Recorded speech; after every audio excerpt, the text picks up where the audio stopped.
Так, вот пришли к началу.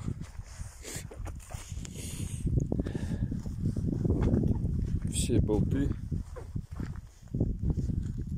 все анкера попали вот непосредственно в технические отверстия ножки. Вот так все выглядит, все четко. То есть, значит, все правильно сделали, когда бетонировали основание под нее.